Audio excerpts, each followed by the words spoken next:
So I really want to introduce Jeremy Davis today of Minify Energy. At our last potluck in the fall, if any were there, Jeremy and I had a long-winded, enjoyable conversation around some of his work. And we got talking amongst the leadership and just felt it would be a great fit for our discussions here. So, with that kind of a tee up, Jeremy, I'm going to pass it over to you. Take it away. Excellent. Thanks, Kai. So yeah, I am known for long-winded conversations, for better or for worse. I don't know how enjoyable they are, so that is yet to be determined. But yeah, I'm really honored to be asked to speak to you all, and I think it's just such a diverse group of people with really interesting trajectories and perspectives. So I just want to say I'm really excited about getting to know everyone more. This is just my second meeting, so relatively new to the climate reality group and not too involved on policy, which is something I have an interest in. And I'm going to give you a little introduction to commercial energy efficiency of buildings. So let's share my screen here.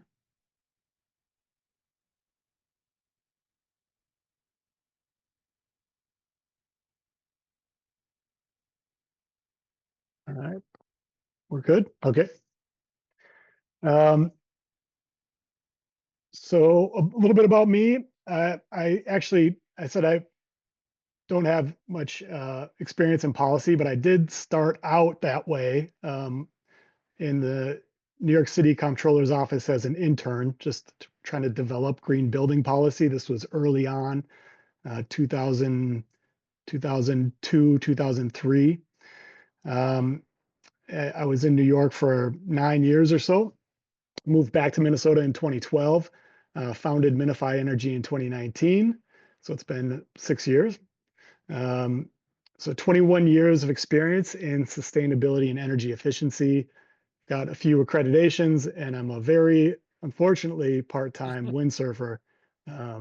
Really enjoy it. I'm out on Bidda fairly often during the summers when I can make it happen, which is definitely not enough.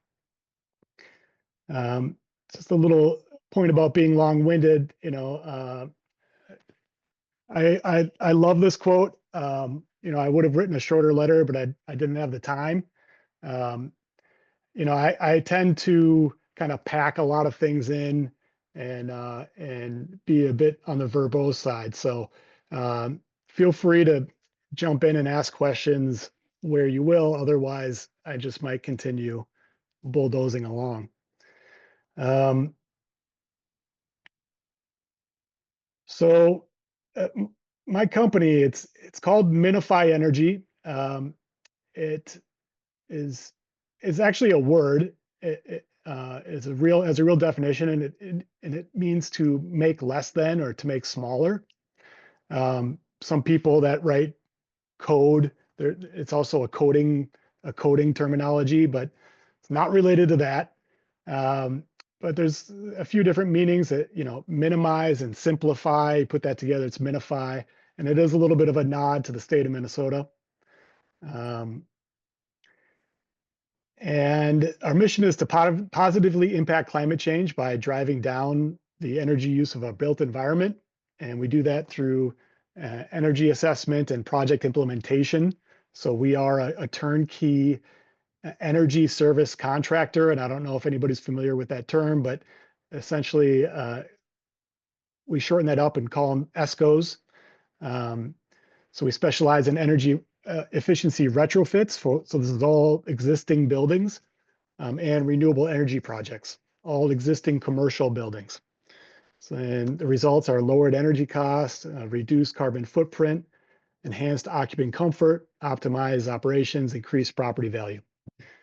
So there's a lot of positives. And by the way, I'm using a Bluetooth device, so if there's any feedback or anything, please let me know. So Minify by the numbers, we've Since 2019, we've completed 65 commercial energy retrofits. The results is about 8,836 metric tons of CO2 that's been offset, which is the equivalent of removing approximately 2,000 cars off the road per year. So as I search for an electric car, this makes me feel a little less guilty about my own personal carbon footprint, which is something I do think about quite a bit. The average building size, so we deal with commercial properties at any, as small as 5,000 square feet up to 350,000 square feet is our largest one that we've actually done a project on so far. The average cost is about $42,000 per project. About 40% of that cost is incentivized through rebates and grants. And the average energy savings is about 15% of the total energy savings or total energy costs of that property. So simple payback, these projects pay themselves off in less than 4 years. Why commercial buildings? The potential for energy savings is just enormous, especially in the United States. So, buildings are responsible for 40% of global consumption. A lot of you have probably heard that before. 70% of the existing buildings right now will still be operational in 2040. Retrofits are the most cost-effective way to accelerate decarbonization. So if dollar for dollar, it's about 3 times more value that you're getting in return on the investment than renewables as it relates to commercial properties. Green buildings have been found to have increased rental rates, increased sales prices, and higher occupancy rates, improved tenant satisfaction, and about 62% of the buildings could reach net zero by implementing technologies that are available today. And when I first started, this was not possible. And so the only thing we were focused on 20 years ago in terms of net zero buildings were new buildings. And one thing I'll mention is that we had a client that we were doing an energy project for, looking at everything, and they had they were about to sell the building and to a company from the UK, and this organization asked to see their sustainability report and their energy efficiency accreditations, and they had none. And this is a $15 million building, and they didn't have any of this, so they walked away from the sale at that point. And so this stuff does matter in the real estate world.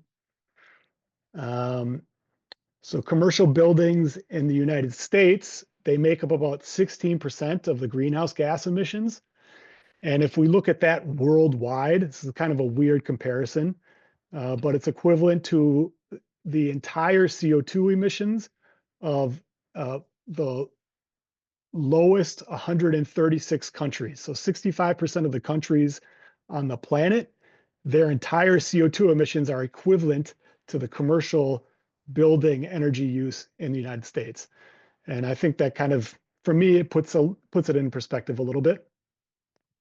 There are also rapidly increasing energy costs. So there's been a lot of science about this weather event and cold weather events that are a result of destabilization of the polar zone due to climate change.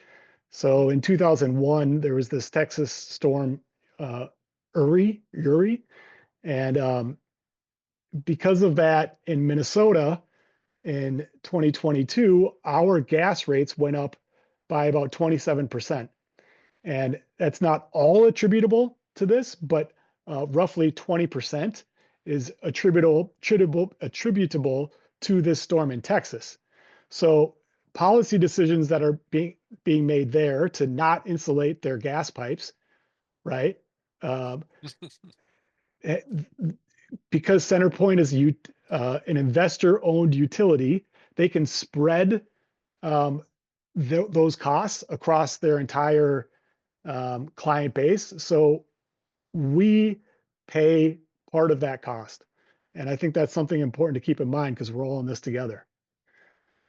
So Minify's role is really, you know, we do sales and outreach to building owners. We do energy assessments. We scope out the project. We bring in outside utility programs and have engineering studies done, or we do them ourselves if they are required. And then we do the implementation. So we operate as a general contractor. We have HVAC system integrators, electricians, mechanical engineers, envelope specialists, solar contractors, geothermal folks, and we bring them all together and act as the general contractor to implement. Then we assist with the tax benefits if there are any. We handle all of the grants, whether that's municipal, and there's multiple cities throughout the greater metro that are now providing their own grants, state, or federal, which is probably not going to be a thing for a period of time here. And we handle all the rebates and, of course, financing. And Minnesota's just recently introduced the MNCFA Clean Innovation Finance Authority to help spur on some of these projects and help create some simpler and low cost financing. So that's great. Okay. So the types of energy measures that we focus on, about 55% of our business is lighting. And here's a project we recently did. And then 20% is building automation systems, HVAC control systems, smart building technology. Then we do mechanical projects, new boilers, rooftops, heat pumps, geothermal projects. About 8% is solar. And then just a very small portion is insulation, commercial insulation projects.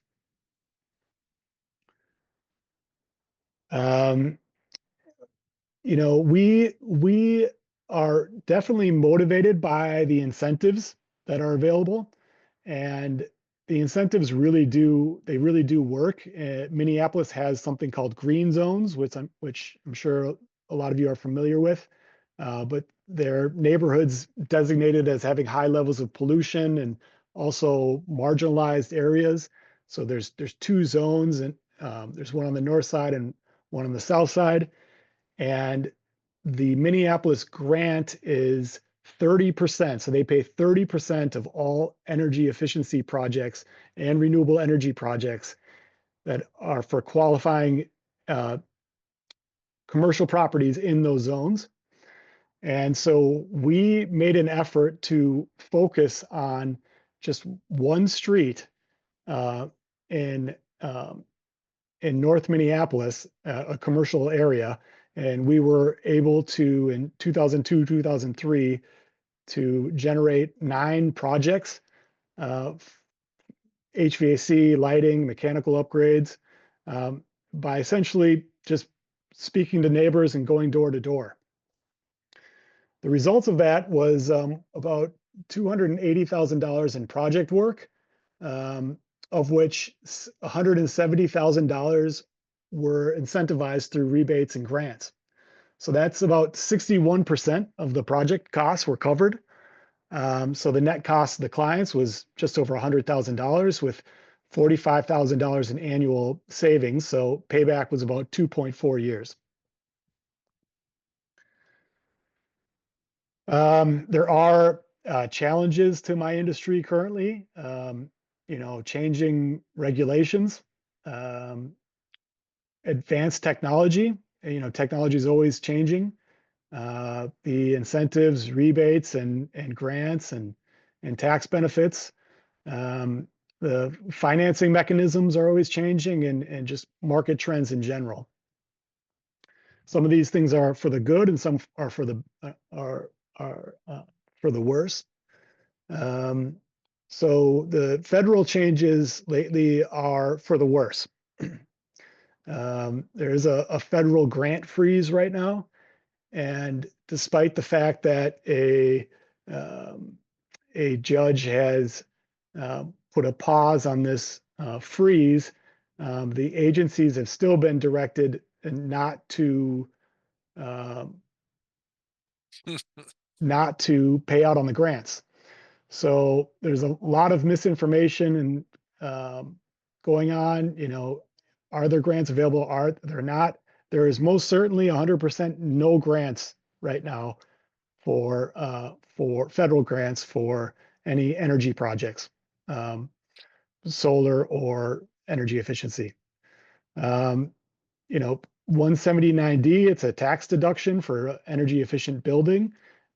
This right now it's part of the tax code. So we will see throughout 2025 whether this is removed. And the IRA is part of this as well, the ITC, which I'll discuss in a little bit. And there's also something called the 45L tax credit. And the Inflation Reduction Act, which provides the renewable tax incentive, renew for the tax incentive for renewables, which is 30 to 40% of project costs, which is tax deductible. And for nonprofits, of which I work with a lot, I work with a lot of nonprofits. There's in 2023 rather, they allowed nonprofits to receive a direct pay from the federal government for renewable energy projects. So this was a game changer because nonprofits were not able to take advantage of any tax credit. And so renewable energy projects didn't make a lot of sense. After the Inflation Reduction Act, this became really, really viable for nonprofits. So eliminating these programs could seriously impact climate goals. Here is a geothermal project that we are working on that is under threat. And I wish I had some more positive perspective for everyone. There's still a lot of positive out there, but so this project, we compared if we were to replace the existing HVAC system with a traditional energy efficient system, how does that compare to if we replace it with a geothermal system? And we looked at all sorts of different pros and cons of each. But with the IRA, these projects, if we look at the subtotal, there's only a $70,000 difference between these two projects. And the energy savings and operational savings associated with a geothermal project would save this client about $69,000 per year. So it would be a 1-year payback if the IRA is still available. If not, it ends up being a bit longer, an 18-year payback. So I am looking to take part in more advocacy and policy work to try to make this stuff happen. And in the case of the 179D tax credit, we looked at a project, and this is a little confusing, but they were considering 4 different scenarios: just doing HVAC controls upgrade, an LED lighting upgrade, combining them together, or doing even more controls, lighting, mechanical upgrades. And if we take into account all the tax incentives and the rebates and the grants, if they were just going to do the HVAC controls, the scenario number one, their final cost would be $167,000. But if they were to do all of it, which would have reduced their energy consumption by about 70%, they would have they would have actually been paid $20,000 through the tax incentives. So this one is kind of a no-brainer.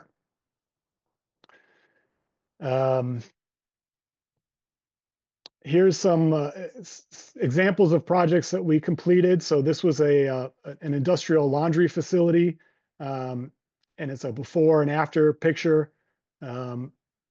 Before they a lot of complaints about from employees and management, and they're actually cleaning hospital supplies, and so it's important that they're seeing stains and that kind of thing, which was a problem before. Afterwards, we over doubled the lumen output on this project, and pretty healthy payback savings as well.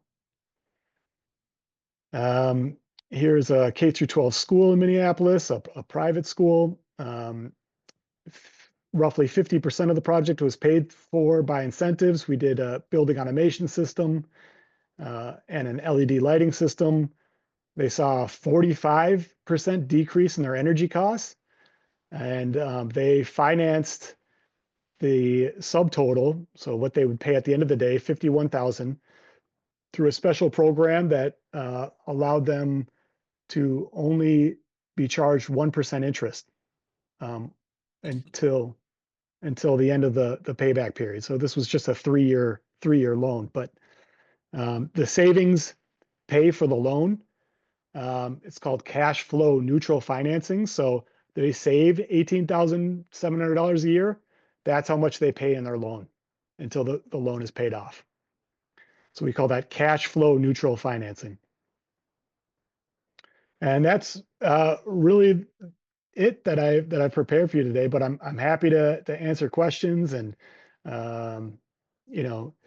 talk about something that is relatively a dry topic, but it's one of the things that I've become passionate about throughout my career. That is really, really awesome, Jeremy. A quick question about the school specifically, but also some of the other commercial buildings that you've done work on.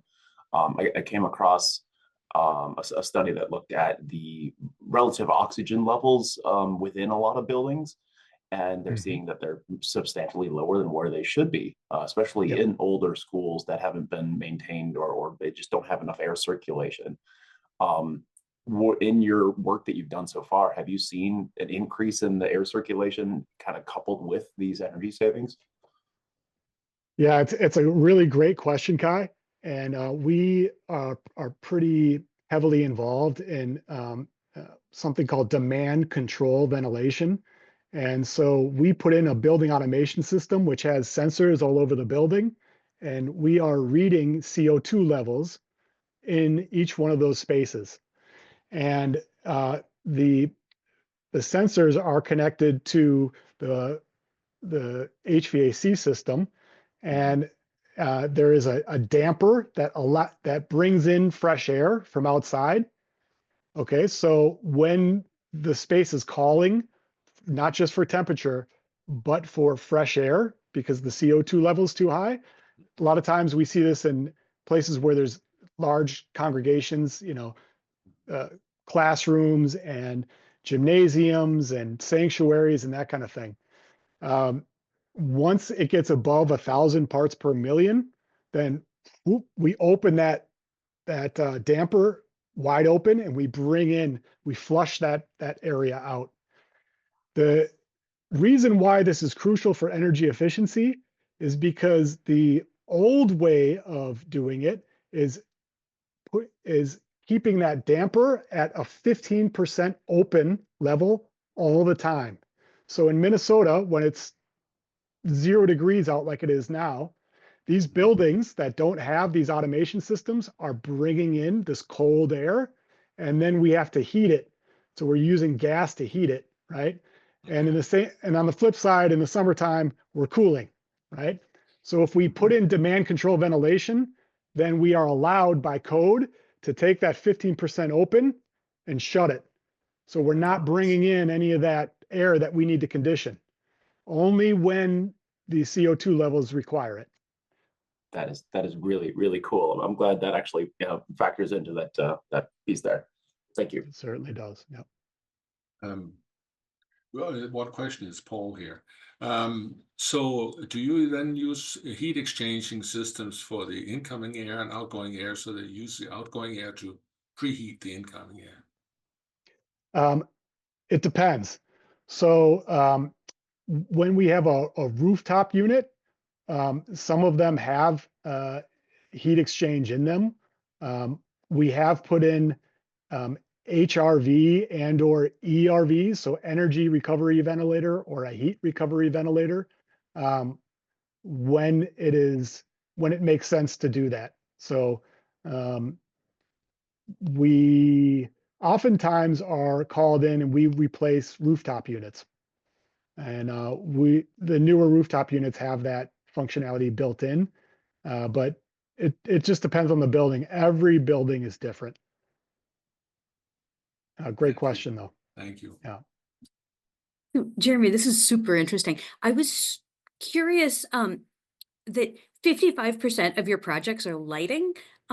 So is that like a gateway to your services? Do you then come back and do other projects? Or is this just all they need? Is this what they decide they want to pay for? How does that get determined?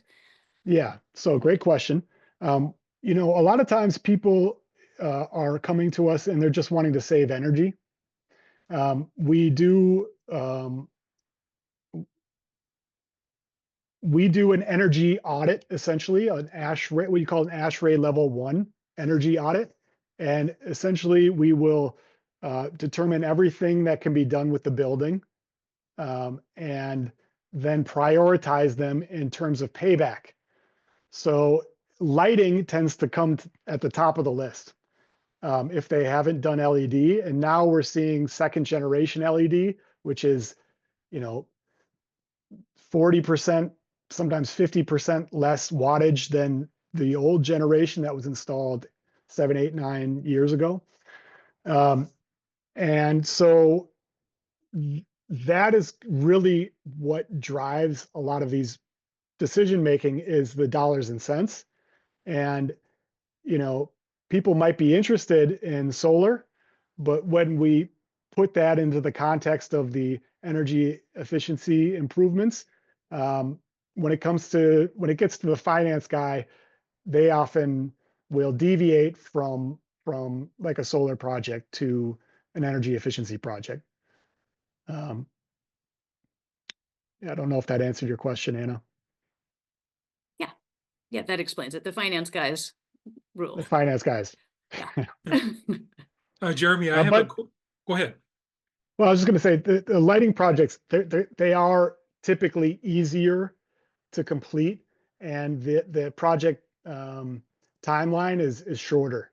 So they get prioritized that way too, I guess. Yeah, a lot of places go for the lowest hanging fruit too, so that's probably how they approach it. I have a question on heat pumps. Do you have any recommendations? There's some that are really good cold climate ones and some that are bad, or?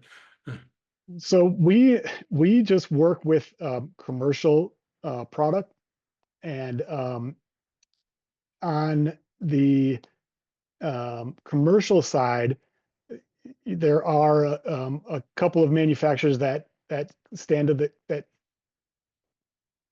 float to the top, and they do on the residential side too. So both Samsung and Mitsubishi have, a lot of times they are providing heat pumps white label for other heat pump manufacturers. So they're both extremely reputable brands, and they are constantly innovating their heat pump technology. It's huge in Europe. It's huge in the far east. Not so big in the U.S. and it's certainly growing. On the commercial side of things, there's still people that are a little trepidatious to install in Minnesota as the sole heat source.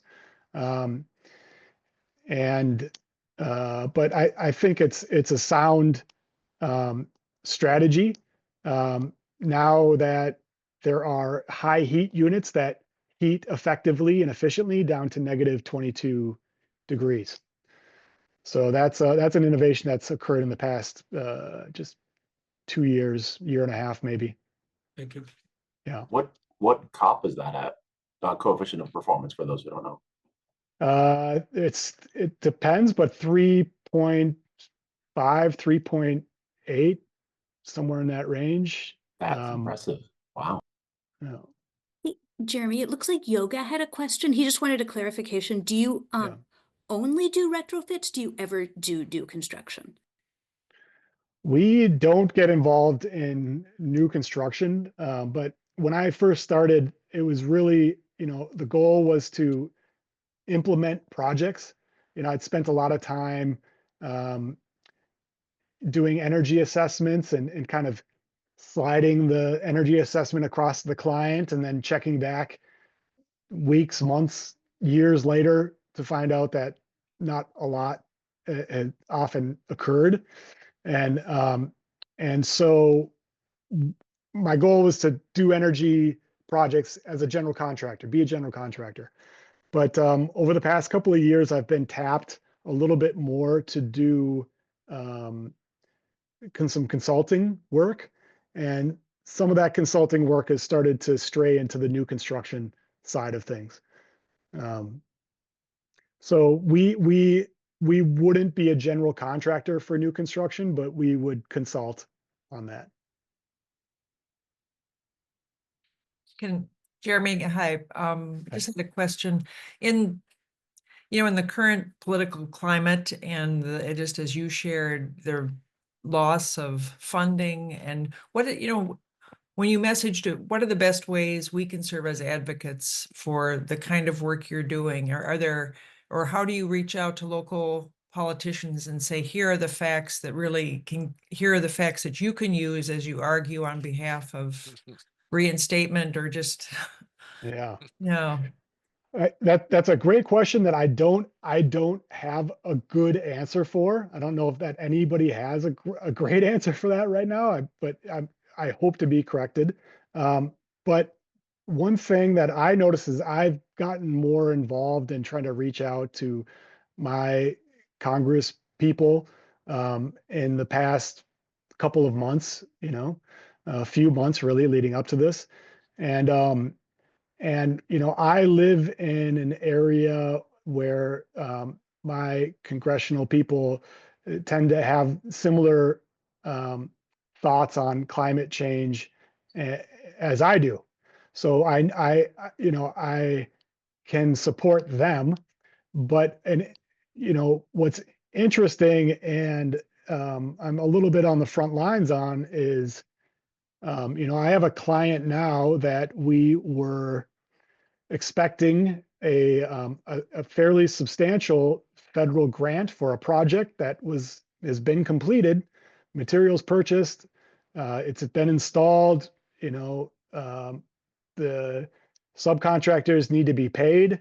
The grant was ready to be paid, but we just missed the timing by probably a couple of days, and now it's created a messy situation about who's on the hook, and the client lives in an area that is represented by folks that are apparently supportive of this administration. So my response to the client has been, here's your House of Representatives rep. You should contact him. I can't answer any questions. Is the grant going to come through? When is it going to come through? I don't know. I can't answer that. Talk to your rep, because I don't know what else to do. I frankly, between us, I spoke with the USDA and a representative there that's been assisting us with this process, and great people there. And you know, this week I said, what are the chances? And he said, well, you know, he asked me if I was hiring. So, you know, their expectation is that the USDA might not be around by the end of the year. That's what that murmuring is going on. Yeah. So I can't really speak to that, but we could probably change the topic. Maybe, Yeah. I don't know. Yeah, when you do talk to your rep, you might want to tell them that you want interest on the money that they owe. Just take that angle. So Yeah. So we are at 8 o'clock. So I understand if people need to leave, but this is a fascinating discussion. So please hang around if you're able, and we'll keep going. It's not often that I hear that when I'm talking, this is a fascinating discussion, Jeremy. Keep talking. Well, I'm here for it. So Jeremy, have you experimented with anything for heating other than heat pumps, like the heat batteries or any? I know geothermal is a type of heat pump system, but Not really. There's a big push towards electrification. So there are folks that are really promoting electric boilers where it makes sense. You know, Xcel's got this goal to be carbon neutral, and so they're going to, I believe, keep putting renewables on the grid.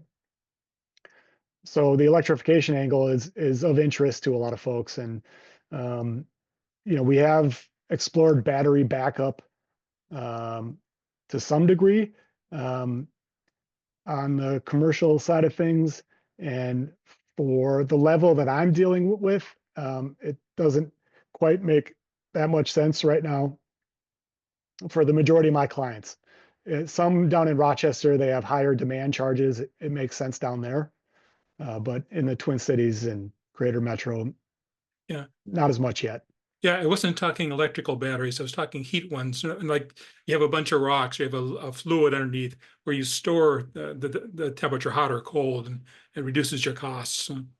Oh, yeah, I'm not familiar with the technology. We haven't come across it. But if there's something you want to send my way, like anybody, please send me things that you think might be of interest, because I'm all ears.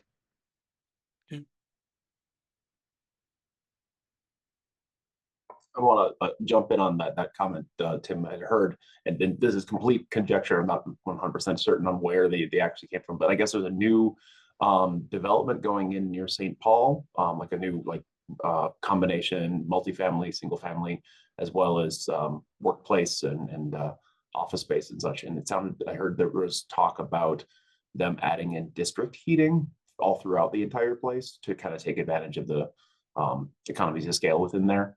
So it would be a great space where a larger heat pipe system as a whole would fit in well. And as a secondary caveat to that, as I'm a big fan of sitting in saunas, often comes up in a sauna, people are like, well, yeah, this is a great space to dump some extra energy. So let's see if we can combine those two things together, right? Jokingly, of course, but there's some math that works out there to a degree. Yeah, probably. I mean, there's so much heat that's in the summertime expelled through, chillers and whatnot. That would be an excellent source for a sauna, I would think. Yeah, it's interesting that at the federal level, they are looking into geothermal a lot more now. It'll be interesting for what they use it for, but at least it's a good thing. Yeah, I might just want. This is Paul again. I might just want to add that one of our senators here who lives in Fargo, he has had geothermal heating for the last 17 years in his home without any glitches whatsoever. Tim Mathern is the senator. And we believe there's a lot of opportunity for geothermal, not just for electricity generation, but also for heating homes in Moorhead, which is Minnesota. I'm glad you mentioned that, Paul. I went to, I grew up in Fargo, and I went to Discovery Junior High there, and the entire middle or junior high, there's a whole 8th and 9th grade, of which is heated by geothermal, a geothermal field underneath the football field. And so the entire building is kept a little bit cooler because I guess that helps them run more efficiently. Yeah. So instead of being a nice comfy 68, it was always about 65, 64 sort of a thing, but everybody just wore sweatshirts and it was fine. Yeah, a good example. Well, that might be it for tonight. So thank you, everyone. Thank you, Jeremy. Thank you so much. And please come to our in-person meeting towards the end of March if you're able. Good night, everyone. Okay. Good night.